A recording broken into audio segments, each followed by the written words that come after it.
Latvija ir solidāri ar jums kopā un izsaka visdziļāko līdzjūtību Polijas tautai par šo traģisko negadījumu, kas vēlreiz un vēlreiz apliecina to, kādi kaimiņi ir mums blakus un ko mēs no viņiem varam sagaidīt. Agresoru valsts izmanto visas iespējas, lai destabilizētu situāciju uz robežas, un tādi gadījumi, kā pat ir noticis arī šeit, Polijā, tas ir nepieļaujami, protams, un mums ir jādara viss, lai stiprinātu Eiropas ārējo robežu.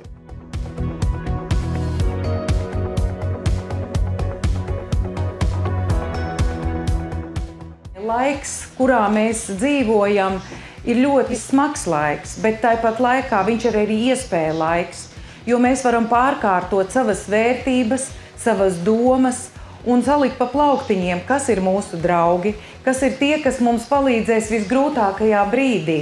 Un tās šausmas, ko šobrīd piedzīvo Ukraina, protams, mēs viņas visas esam izlaiduši katra no šīm valstīm. Un šobrīd mums ir jādara viss, lai palīdzētu Ukrainai uzvarēt, jo tā visa ir arī mūsu uzvara. Un tā arī ir mūsu drošība un mūsu nākotne.